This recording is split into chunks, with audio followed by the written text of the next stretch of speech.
Parce que le régime Yalelo et Kabila, ils allaient appuyer sur deux choses. Armée et la police. Peuple à Lingi Bango Souté, communauté internationale à Lingi Bango Souté. Nazotou Nabino, na Tunisie, leader à Zagina. Tamba Bengani Ben Ali, leader Nani appelle ça un mot d'ordre. Na Égypte, Tamba Bengani Moubarak, leader Nani. Leader Nini Bamona Ili Bosoazo Tambola, Batobalani. Donc, Totika. Mais si, c'était une dictature pire même que. Nécessaire. Botika la ko kanisa yango. Botika bi finga ko bunda, ça ne sert à rien. Tozan na mboka, il faut te libérer.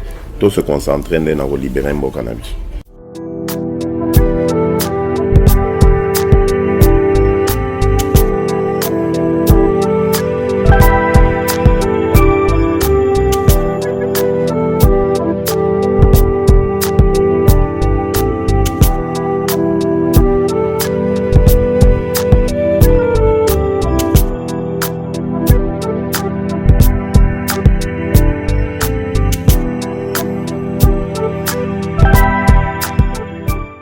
Merci beaucoup. Sans plus tarder, bonsoir, président.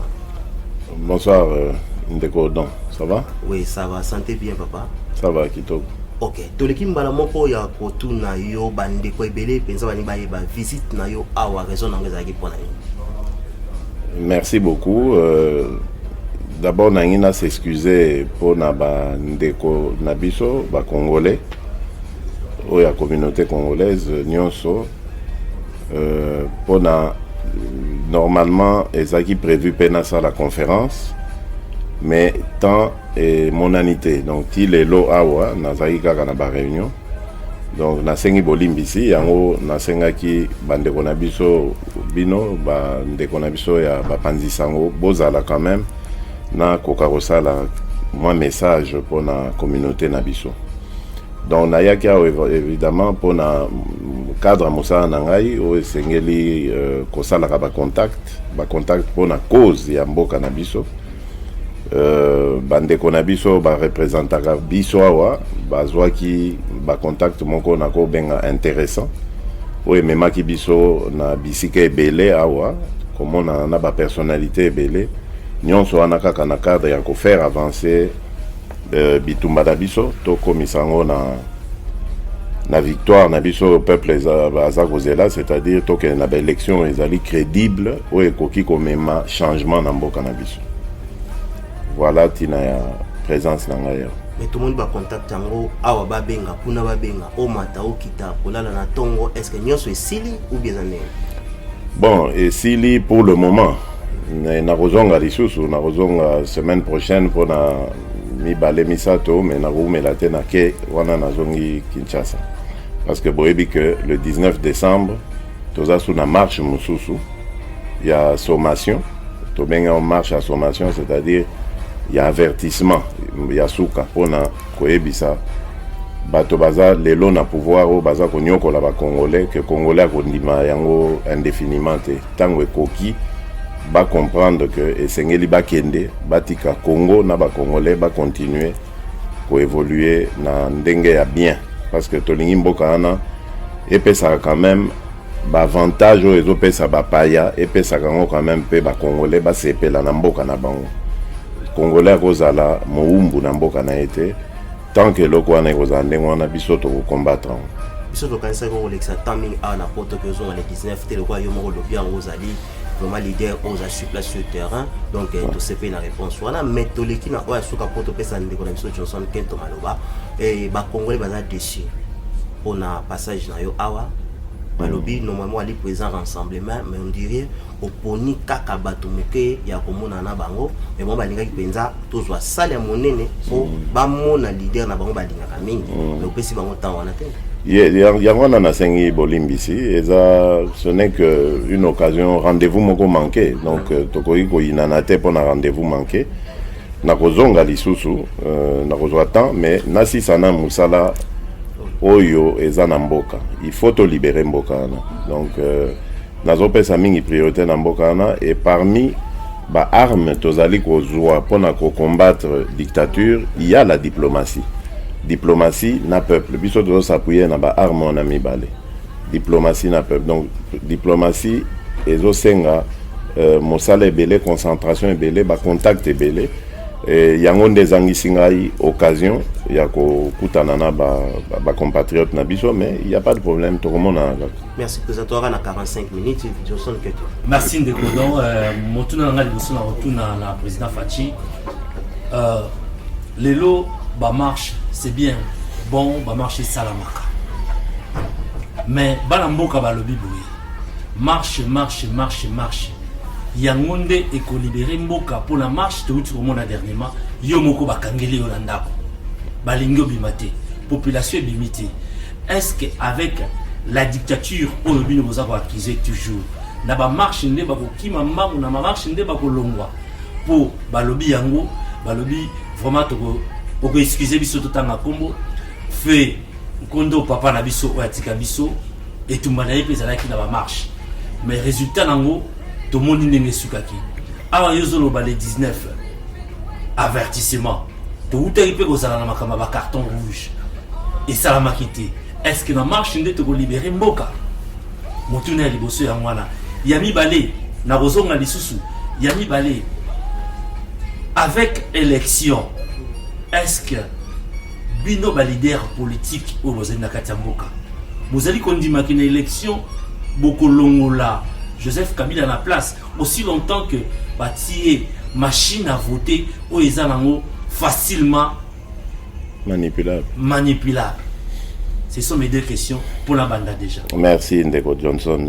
Ça peut être ma question à mon touya.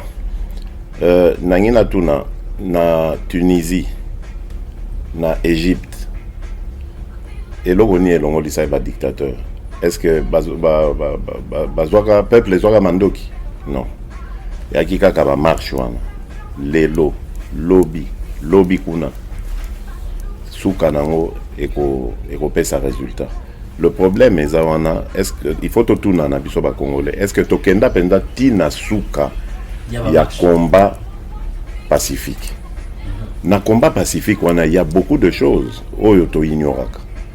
Oyebi que rien que na comportement na biso toko zangisa bato wana force o bazwaka ya kozwaka nani mbongo oyo basombaka nango ba arme oyo basombaka nango ba mandoki wana tu wana esaka biso ba passion avec stratégie tokoki kokomisa peuple wana ba résistant moko pacifique mais très efficace nde yango tozolanda comme méthode parce que ngai nazoyebisa bino naza convaincu que nabitumba oyo classique c'est-à-dire ya kozwa mandoki kobundisa pouvoir et kozala pasi mais na Congo wana toza na bandeko bazwa mandoki est-ce que to mona bomengo depuis lors bandeko wana ebele lelo bakoma na pouvoir lelo bakomi pe na bato bazonyo konyokola biso na mboka wana donc kozwa mandoki ezali solution te d'ailleurs muto azozwa pouvoir na mandoki en a tendance à dictateur pour peuple te muteponi donc akobanda ko imposer pe volonté na yewana ti motema ne osepela ndenge motema ne osepela yango wana biso komba na biso o leader na biso abandaka na baninga na ye o atikela biso ezali komba ya peuple mobimba po bazwa conscience ke loko bazo sala wana pasi o bazo mona wana sacrifice wana bako consentir ezali pomboke bonga na ndimite lelo soki tozwi changement na ndenga volonté à peuple on est ko sakana lisu et ko ndima lisusu que dictateur ou dirigeant ou na sima aza dictateur. Donc c'est pour ça que topé sa priorité na combat ya peuple na biso et surtout combat pacifique. Batu bazo ba que oui pouvoir en ezoboma. Oui, pouvoir ezoboma. Oui, ezo sala pas c'est parce bande ko bazo kufa. Mais tokobosa na ngote bato bazako boma bande ko na biso bakoza ba responsable un jour bako répondre na eloko tozo tinde la bande ko na biso mapinga ba message tozo ipsa bango bondi makoto sa mibeko anate po mibeko ana tambozo to sango binonde mbozo koma ba responsable ya liwa ya bande ko na biso donc un jour eko se régler eloko ana justice ezala kaka na seawa justice musu c'est vrai zepanza mais ya mokile ezala kawa muto ko échapper na ngwa zate soki baboyi batiki kotosa mibeko wana dute kokota na kan ya bato baotinda bango mbala moko régime ekokoye parce que régime ya lelo ya Kabila ezali appuyer sur deux choses, armée na police. Peuple alingi bango soute, communauté internationale alingi bango soute. Donc c'est à nous Congolais qu'appartient la décision ya kolongoli sa régime ya Kabila. Mais tout ça lango pacifiquement avec détermination. Beaucoup monde a Simba. Parce que tout ça la kaka lelo tout ça il marche, to zongi ou bien so ba panzi biso to panzani to kena bandako. Mais soki to ça la on a tongo. Na pokwa bopanzi na tongo toye na pokwa. Bopanzi na pokwa toye tongo kuna. Ainsi de suite. Beaucoup monde a que na ba policier ba kolemba. Ba koloba to lembi ko boma bande ko na biso to lembi. Na ba prison na kute ko tonda bango ba oyeba ba ozanga na place ko mema bato. To mekana ne lokwana. Kinshasa, par exemple, ville locale Kinshasa, a plus de 10 millions d'habitants. Ils ont dit que ce qui à ta moitié, il y a des Congolais, des Kinois. Mais c'est parce que tu as nombre, donc, les policiers, ceux qui n'ont limité que 20 000 policiers na Kinshasa. Mais face à une population de 5 millions de personnes, 20 000 policiers, à Tabaza, na Mandoki, à Tabaza, na Babylone, na Bangwana, il y a bagage là qui mangent un bossan. C'est ça que nous oublions souvent. Tozali na force, mais Tozan a tendance à organiser les forces en face. Alors que Bisson de Moutou, Tozan a force. Des messages, Tozan ko pesa, Mikonyon, son abandé qu'on a biso, va comprendre rien. Merci beaucoup, Président. Alors, pour la élection, machine à tricher, et allez le komoko, to bandi ko combattre, peut to continuer ko combattre. To kotika eloko anate. À moins que to zala na contrôle nango bande bandeli tisuka. Ce que zaka na méthode yo ya ezoke nango élection et kozala té. En tout cas pas na machine ya voter. Je crois que Moussala pe parmi misalo to ko sa libane zali pe wana. Tokoki kotika basaka na mboka na biso boyete. Bato bazawana Joseph Kabila a commencé par lui. Ayebi na ba condition nini azawana. A gagné jamais élection na mboka. Donc tokoki ko continuer kondimaka provocation ndengoanate. Et voilà pourquoi nous allons combattre cette machine à voter. Ou bien alors toyeba et outi wapi ba sali yango ba formaliser ngo ndenge nini ba formater ngo ndenge nini. Comment tokoki kokende nango ti na élection. Mais si ce n'est pas le cas, ce qui est à flou ezali to boyi machine à voter. D'abord parce que c'est illégal. Bakoki ko changer ba règle du jeu alors que jeu est bandi. Processus électoral est bandi. Donc bakoki koye la biso eloko wana te to ebiti na yango te bako saka biso non eza salisa ba économie yani na bamboka na biso kuna. Bamboka na biso ebele bato bamona ata même télévision à pambo bamona te ordinateur donc jamais bon boye la bango kaka boye écran moko boye ba yebi même pas comment ba ça donc il faut ba assister ka bango na mutu wana zo violer secret ya nini ya scrutin pour normalement scrutin faut ça la secret mutuye moko face na conscience na ya te bulletin kuna bo siko bilo nyonso na au nom de quoi ba koyi ko galvauder donc il y a un tobi pas question de combattre le wana tisuka. Ok, merci tous les pour le temps vraiment ils ont manqué par rapport à de biso monsieur Chitoko ko ko tuna question na yo s'il vous plaît. Soutenir média monsieur Chitoko on a dit que la président pour une visite na yo à Londres. Le signe c'est bien avec Londres est la capitale financière de la monde entier. Na éviter ce qui okutani na ba autorité ya City of London. Ba autorité à City of London. Ngakune ba kwa awa City of London ezali capitale na kata capitale. Elle ville mosusu na kata Londres. Donc makambo nyonso to ya mbongo eseri la ka wala na monde entier. Na éviter ceux qui bokutana ba City of London o ezaka pena souci na nga penza pour so kutana bango na position ezali président crois-moi bakama malongo koya. Na ebisi bino que na kutani na batu pe na zozonga lisusu kokutana na misusu. Donc les choses vont bien côté na boza tranquille.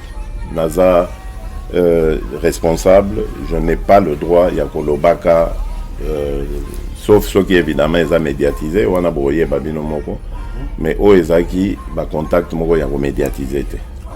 Voilà. Mais boye bah que, bah contact est très positif, na koki Koloba avec assurance que Grande-Bretagne, UK, bazali très sensible na makambo ezo saima na mboka na biso. Pe ba na intérêt makasi. Boyebi que pays yoyo est le premier contributeur européen dans la coopération au développement. C'est pas de l'argent au bazar au boaka. Les ambongo bazana tina ekoyeba musa nango. Voilà. Président tozongi la question na biso pena ya bandeli. Tolito tuna pona inane oyo Kabila vandi place au botaki na 5 ans. Balobi bino bonima il est inacceptable parce que avandi na bakor nini oyo bino botikile titoko mana tango oyo oboko masu na décembre ya kobake akokoma na décembre te donc tozo vivre kaka même événement oza ko se répéter. Oui. Oui bien ndeko don boye bango lelo je le dis pe devant ba compatriotes na biso bazolanda. Biso ba homme politique ou ba leader politique appelons ça comme on veut. Force nabiso en fait ezanango ezaka soko talibien eza nul. Force est comme à force tant au peuple azo adhérer na sima ba idée na sima ba action ya leader. C'est comme ça qu'un leader devient fort. Donc ngai force nanga lelo et kozala so na bi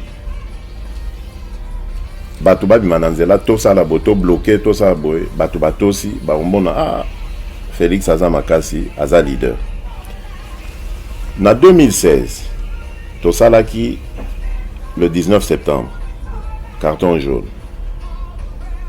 Toekosala le 19 octobre, Tosaki, ville morte, Batosi. Le 19 novembre, il fallait Tosala Suko, carton rouge. Bapeki Sibiso, empêcher manifestation, mais ça qui peut tester Tozotala. Est-ce que le peuple a aucun tiwapi? Au même moment, dialogue ezalaki oya kodio ano ya cité loyo ba pression ezalaki ya kosakanate avant le 19 pression internationale avant le 19 septembre. Pression ezalaki makasi voilà il faut bo tala dialogue bandi bo kende kuna bo kende bo tozo boya kaka biso avec le leader Étienne Tshisekedi tozo boya tant le 19 septembre Salemi bamoni pour ezaka penda loningisa eloko wana tant bamoni donne échanger ba yesiko babanot ah bolingini donc on moni que peuple muto pesi biso force wana pourtant biso moto akolo non boko takaka botika biloko wana bokende bolanda kojo asa bandi bani tant bamoni manifestation wana babi il faut que sola na bango sinon ekobeba tant ba ekosola na biso to bandi ko évidemment na moment on a tout le bac non tolingi sous makamba kojo on a te babandi ko kolembisa ngo yango to a besoin ba manifestation misusu poto l'accès que non si ko tolingi Kabila kende comme ça c'est belle élection te malheureusement il s'est limité mais tant aux hommes politiques il faut qu'on yeba qu'on sentir ba événement local et ça makité 5 ans donc moupe proposer biso accord de paix par le dialogue tobi bon au lieu de continuer dans nzela na o to yebite so paix sans nini to kende kaka na dialogue to na dialogue et PC accord wana ezalaki avantage tant bato bazo ba l'inacceptable les autres comme ça mais na accord wana to obtenir que Kabila se représenter lisusu te a signer obtenir que la constitution va changer en côté et Zalawana kaka toujours constitution d'obtenir que gouvernement et Kambama na opposition et rassemblement d'obtenir Sensa ezali Conseil national du suivi de l'accord et Zalapé Kokambama na muto rassemblement poto kende longo qui na ba élection donc ça biloko tozoaki donc dire les locaux accord on est qui ton imagi inacceptable non. Et là, on est se passer. D'abord, tu perdre le leader dans Bisso. Et fragiliser Bisso quand même côté. Deuxièmement, bande comme sous Katina Bisso, bakeko teka molimo na bango et pas ya Satan. Donc bandimi ko trahir mboka bake kosalela régime oyo mosala ya pour renforcer bango. Donc nyonso wana esali que ekotisaki mwa fragilité, mais to se reprendre to monisco que peuple oyo azalaki na mwa toloba mwa trouble na ndenge leader akei batraître babimi tout ça. Bon, et bebisaki quand même mwa nini efficacité na biso, mais sikoyo tobandi kozwa lisusu force na biso tozoyebisa peuple na biso alanda tomoni mpe que peuple azotosa, mais continuons le combat parce que justement but na biso nanu to atteindre yango te ezali kolibere mboka na biso, donc to continuer combat wana. Okay. Donc pour nanga eloko ya mabe esalemi wana te tuti sikoyo. Mais président tozomona ke Kabila avandaki wana oyo lobi bokendaki na bapao ya 5 ans, mais yango te baosala lelo non yango te justement chibala. Exact. Mais bino bovandi calme botiki inane mobimba ekende, mais na bakor nini il fallait kosala pression sur yango. Oui, totiki te parce que si ça dépendait de nous nde biloko wana tonga totele misango totiki te, mais toza ko lukasko approche mususu. Donc ce qui est sûr déjà c'est que biso pona biso il n'est plus question à kozonga susu ko discuter na Joseph Kabila to batunaye, parce que to comprendre que biloko wana eza sous possibilité to ko isu ko vanda te to so lignonso to so épuisé biloko tu wana tozomona sute eloko ni to vanda to so la, si ce n'est que ko so la pona départ na wana oui, mais kovanda suto sola to bakisa nini na auto suto sali et boso bato yo ya babi ke non boso na dialogue non mais basi basala ngo ko kanzate que basali nante basi basala mais to tuna non mais to tuna bango bolingis ko dialogue et so la to lobani, et ce sont les premiers à comprendre que oui c'est vrai to solani, mais voilà dialogue to sala kawana na 2016, mais c'est parce qu'il n'y avait pas eu élection, il fallait ce qu'on définir le quoi élection ça imité. Bon biso to akolo ba lokwa élection ça imité Kabila responsable faut ken, mais il y a lobby que non ngana gi na mbongo te poto ça biso lobby azokosa agi na mbongo ba détourner de mbongo wana yena batunaye, donc il faut akende.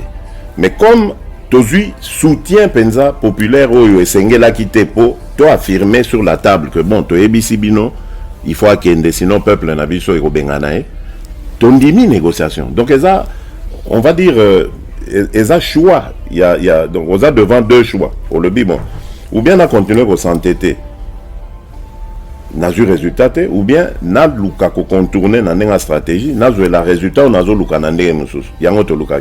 Mais mbalo comme tous ça sur le côté, yango to zongeli sous discours on a to bon mbalo yo, tous ça lisusu na choix te.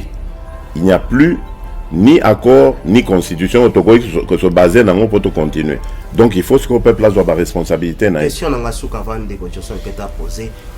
Mbutu INC MLC rapprochement wana bazo comprendre te bobimi niki aye na Congo et ça l'impact bino tout et puis confusion totale mbutu ana diaspora après kozonga na niki kotoyo kamere serré côté na yo to éviter ce qui a michane ezali pene ya ndenge nini to yeba. Et après tout, tu es comment na souka masolo olobi ville morte ou bien marche qui mbuta bo bi to robi manandenge wana MLC monanité INC monanité ezadi à quoi?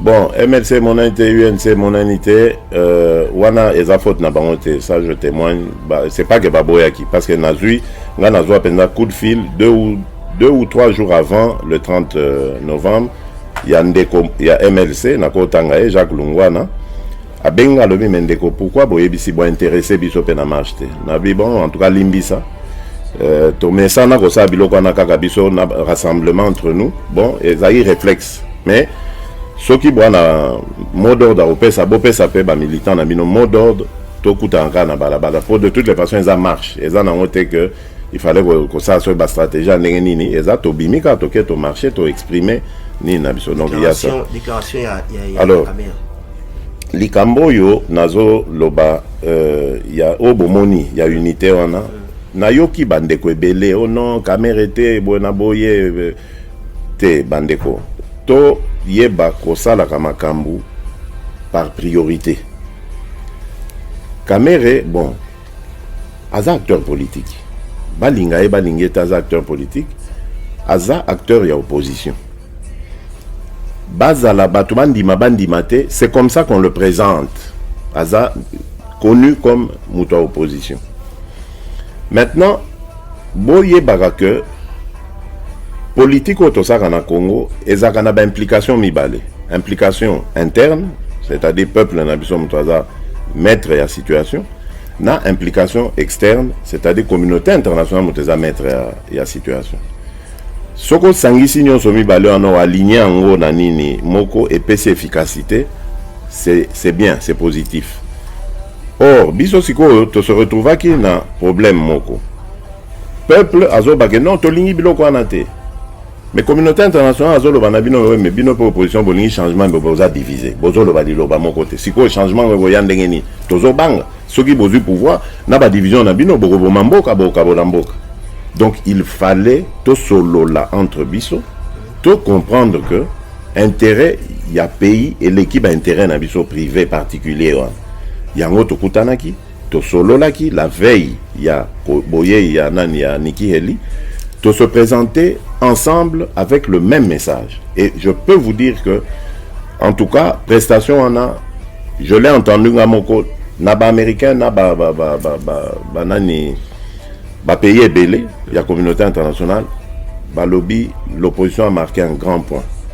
Yango tolingaki ko continuer une expérience to la kisa batunion ce que non l'opposition peut parler de la même voix et la même voix c'était quoi il faut Kabila kenne yé azadi susu acteur possible na vie politique na bisote il faut qu'on change makambo to ko kenne liboso et c'est un message qui est très bien passé et pour moi expérience on il faut to maintenir siko eloko mutu na mutu azo sala na parti na on est allié. Mais à partir du moment où Tokori Kolobela Congo Bisonyon na voix moko, tant mieux. Merci. Pourquoi ne pas souhaiter ça? Merci pour tout passer par de Johnson Kento. Je pense que tantôt président Landa qui interview à Kamere représenté na Sukawa Lobaki Kenga na Zose la carte d'offert à Kabila en 2018. Et Batonaye va dire que non marche sur le pénétralagi bangote. Et bimai dans les réseaux sociaux tantôt bomba tantôt va être confusionné en côté toutes nos questions pour la makambola tantôt oui dans mon cas oui d'abord il faut que en vraiment attendre sur les réseaux sociaux dans vraiment en côté présenter en côté tantôt oui on m'a pas dit ça mais ce qui balobi en haut batonaye c'est il y a on a expliqué bien et cause en haut normal n'a que mot d'ordre de ce que vous n'êtes pas chef na bangote marche taliban côté maintenant il faut total à comment à l'avenir to sangisa bango nyonso nga na ozonga kina semaine oyo na ko bengisa bandeko wana totala comment to koki mbalo oyo siko ko lancer appel conjoint pona to kutana biso nyonso. Merci Ndeko Johnson Kento. Oui, merci Ndeko Johnson Kento azongi lisusu Ndeko Félix na kolanda o maloba te mais maloba oyo lobamaki na 2016 lobaki soki Joseph Kabila aleki étape oyo akoniata biso ti akoniata biso étape ango ngala talaka na lobi c'est comme si bazo dribbler bino kaka c'est comme si bazo dribbler bino kaka nanani Joseph Kabila azo dribbler bino kaka azo dribbler ka classe politique et opposition pour bokende boye négociation na suka boye kolela ote et a dribbler biso mais bokei lisusu a dribbler biso to kena négociation madamo kaka yango tokomi na étape oyo tokomi pour le changement et ça la mala Congo et sengi force interne seulement to force externe ndenge outu expliquer biso awa ndenge ba parti politique ndenge ba politicien au marché et sengi kaka c'est ça la question ba force nyo sombele et sangala pour libérer mboka pour bande rebelle balobi tina nini bozo ya bosalaka ebele na image ototiaki ya arrivé na awa ebele babengi na États-Unis ebele babengi na Afrique balobi tune la biso motuno aye ko sala nini est-ce que eko luka pouvoir na poto esika ba mindela eko fuka banaye kaka pour lobi situation ngaka na position Joseph Kabila yepe lisusu anyonga na yeka ka peuple wana motuno na ngai pona sukisa motuna ya loi électorale na lingi olimbola la biso na moi yoza acteur politique ba maman o bateka rangu ba meka comprendre bateau baza na niveau intellectuel likolo te ba meka comprendre loi électorale wana et le binini bobo yango pona nini. Bon d'abord il y a Liboso boye ba que lelo tozo vivre na mondialisation, n'est-ce pas? Donc eza illusion ya kokanisa que Congolais akoko régler ba problème na ye moko aza besoin batu misute. Mutu abimaka président des États-Unis ayaka kosa ba tourner na Europe avant tant azana candidat aller kaka rassurer ba asoina ba européen et si bango voilà politique na ngayo boye ake Israël donc bon a fortiori Congo ezakutu donc pays moko comme faible likolo ya gestion ya trahison ya Joseph Kabila. Alors donc forcément tous en a besoin ya ba partenaire et même tant on reçoit pouvoir mais mbongo uta ba capitaux et permettre biso to relancer mboka na bazo vidango mikonyos. Il faudra quand même ba capitaux oyo et qu'on permettre pour na relancer l'économie ba fonctionnaire ko futa bango ba ko tia moi ordre. Alors mais il faut déjà que on a ba partenaire ko solo la ko laksa bango comment tozali ko envisager changement tozo mona ndenge nini bani. Donc bon mona kango lokola kaka soumission te. Ça n'a pas de sens. Alors ce qui a gindé pourquoi tu as une élection? Sinon nous en facile ole na lukana élection na nga yawa na sali kindumba politique bo excusez un terme na sali kindumba politique et puis ba tianga na pouvoir. Mais non, tozo senga que ba élection ezala. Pe ba élection incrédible. Donc ça veut dire que tu as aucune compétition. Oya ko gagner to bengi président, to présidente sokaza maman. Et puis tu avancer. Alors, je ne vois pas pourquoi bande konabiso bazaka toujours na reproche wana. Oh bokenda osani nani. Mais non, to yaka ko là parce que toza na contexte international lelo. Tokoki ko zabiso mo côté ba congolais. D'ailleurs la preuve, to résoudre un problème mon côté entre biso ba congolais. Chaque fois que biso ba congolais to va na poto résoudre le problème et souka kamabe. Donc communauté internationale a zappé na part na kati ya makamto ça. D'ailleurs MONUSCO est en Mbokana depuis plus de 10 ans. Pourquoi? C'est la présence de la communauté internationale. Donc, on ne peut pas échapper Nelo Kwana. Mais base à la sûre, en tout cas pour ma part, Nangaï, n'a jamais n'a retrahi Mbokananga. Je ne l'ai jamais fait. Nazana moli moanate. Nazana moli moanate. Pe na kosala kangote. Mais ekosala ngai na kana souci que bana nanga baba na Mbokana, babota ya bango bana, ba continuer Congo na biso. Alors bon, siko comment na kokiko trahir bana nanga ko condamner bango na haine éternelle parce que bakotika nana ba porter comme nanga tala bana Félix bango traître ya bomamboko yoto. Je ne peux jamais souhaiter ça. Donc ngai combat nanga ezali Congo wana ezala kitoko totikela ngo bana biso bango pe batika donc ezala et puis c'est possible et puis ezate que oh non il faut que ezala 100 ans biso to kufa to komona ngote lokuta. Surtout du pouvoir de changer Congo comme Elengi et Kozala. Volonté politique ezali. Pour ce que ezakite de Tolemba, moi ça fait 35 ans que Nazana combat. 35 ans. Et bandaka en 1982, j'avais 19 ans. Tant que UDPS est salé. Donc on a eu combat on a landango na muke nandenge nazo gravir ba échelon na banda na cellule nazo kende ti.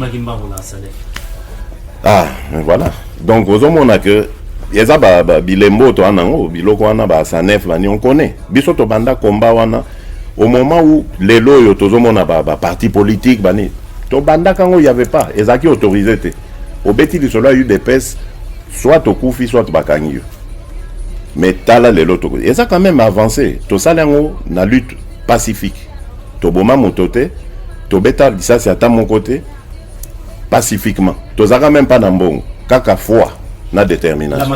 La loi électorale. La loi électorale, il y a 3 grands sujets. Il y a Liboso et Zalur Babengi seuil. Tant bozo ka seuil, donc c'est-à-dire quoi? C'est-à-dire parti politique. Seuil, tant ba seuil, il faut parti politique. Barosa l'ensemble, il y a ba voix na union soit na pays mobimba. Il y a ba député na yé ou azui dans pays. Seuil on est par exemple peut-être 2 millions de voix. Ceux qui partis politiques on a ensemble il y a voix nyonso azui namboka il est 2 millions akobanda kozwa donc na ba liste o tunaye bazali bakobanda koleka en fonction justement il y a ba voix o ya sali soka leki soka za na à 2 millions ba place nyonso batunaye bakozala soki ata bazwaki ata bavotaki bango koleka bamisusu mais bakoperdre bakoza élu te. Aussi longtemps donc, que le parti politique et atteindre ces alors ezosepelisa bato ya baparti ya mike te parce que oye parti soki eza moke boza na assise nationale te bokoleka seuil wana te.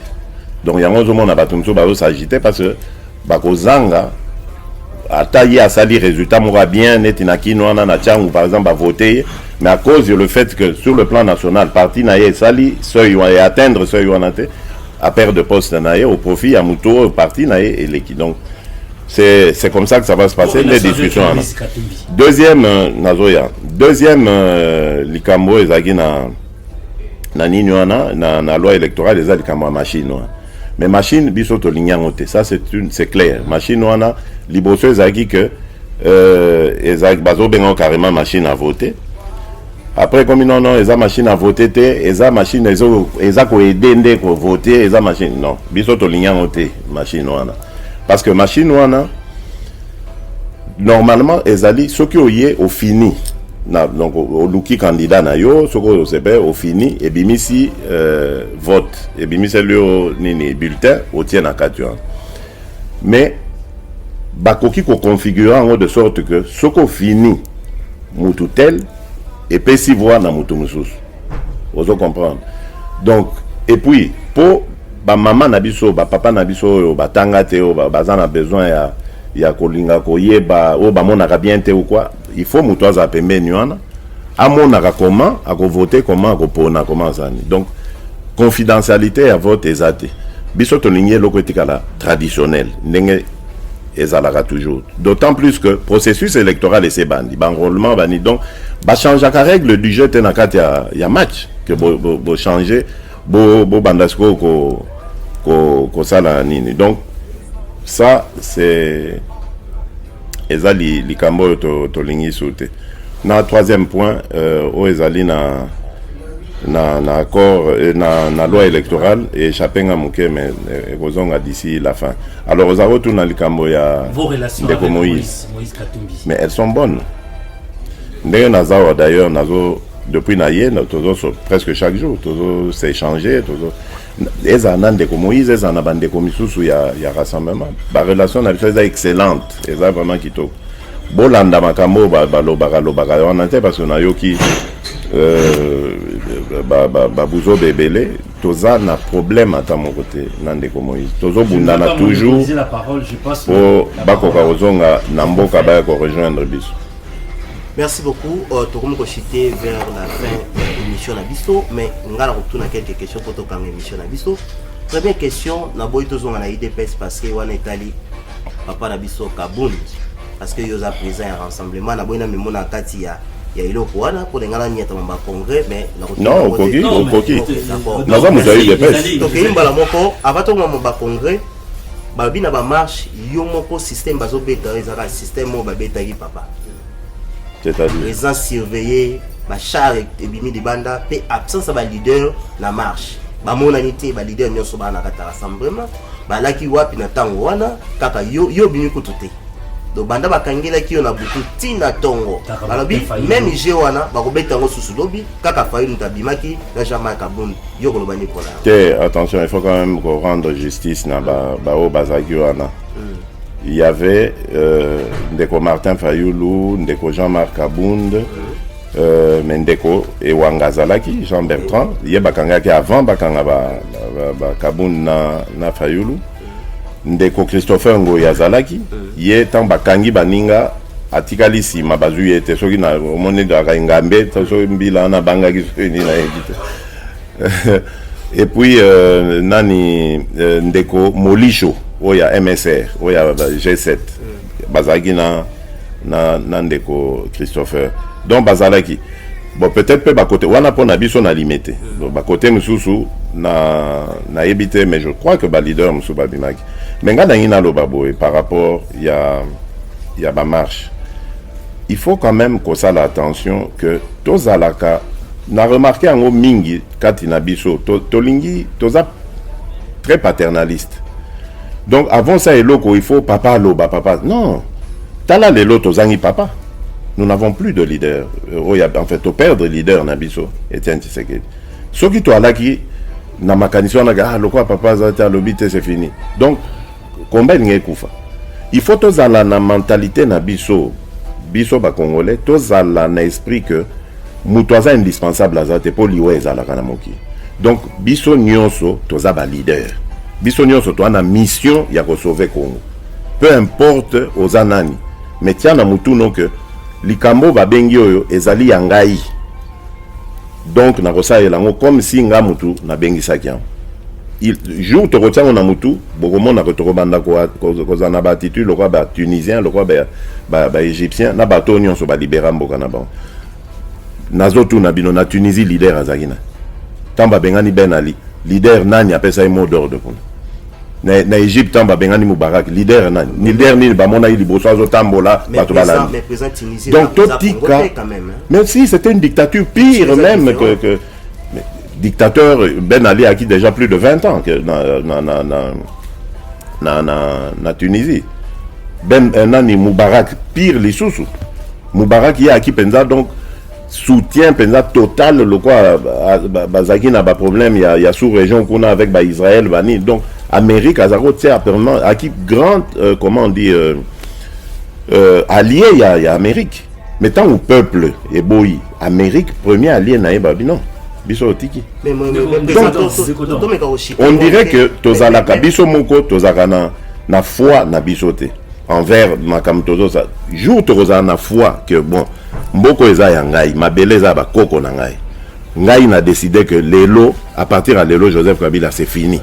Je crois que soki to salinde ngona toza ata 5 millions tokoko ki selo présent tozota la média ya Congo ndenge peuple azana couranté et ba kangi ba média pona bango bitumba bosaki na 1980 ali otosala lelote alors ezali musala muneno. Mais pourquoi bozolo banengona bitumba ezaka yango moko peuple ezaka yango moko dictature ezaka kawana pourquoi bozolo baza bitumba bakangi bilo média ka oui mais bakangi média oya bango oya public o normalement esengeli ba congolais tout bakota mais média bino bozo aider biso bozo baté contribution na bino pesa très importante.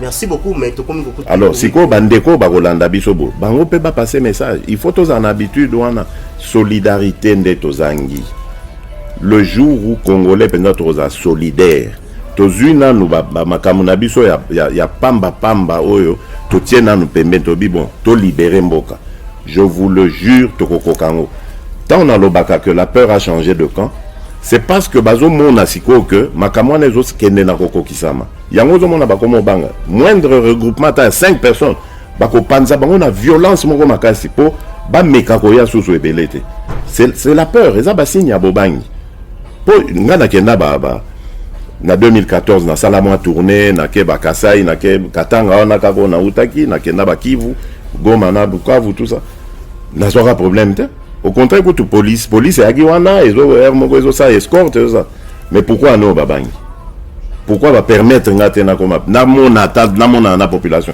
so ina batu baye na ni ba panzi batu pourquoi c'est la peur. Merci. Donc ça veut dire que toi, c'est là bien, tu continues.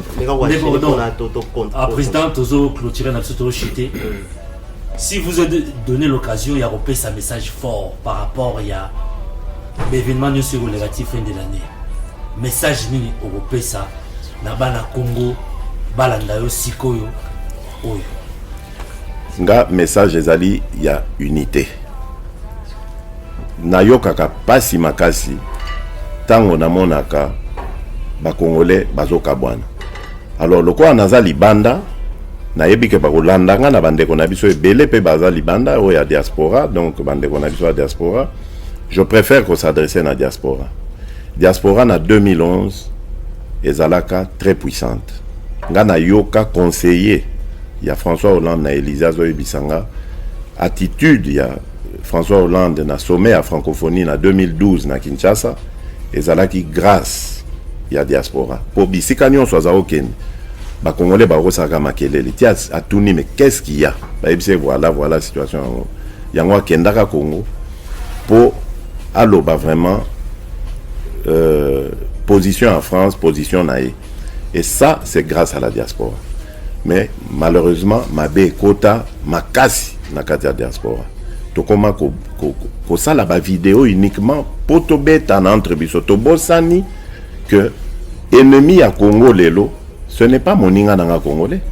Ennemi ya Congo lelo ezali régime Kabila. O Kabila azali ko représenter. Ndeko nangai congolais naza na tina te na passé temps ya kofinga kaye ya ko sala ka ba plan ko luka ko beta ye non tala to uto perdre ndeko moko na Afrique du Sud. Mais na lelaki ndeko akufi pourquoi? Parce que deux quand ils ont s'affronté, bao balingi musique et beta, bao na bao baboy. Est-ce que vraiment intérêt à Congo ezakuna? Est-ce que yango mtekolongo lisa Kabila? Lelo matange koti na famille abatu. Parce que totie buzo baliboso amael, ça n'a pas de sens. Tozonge la unité na biso et ça qui force ya diaspora en 2011, nous allons changer les choses avant le 31 décembre. Merci président.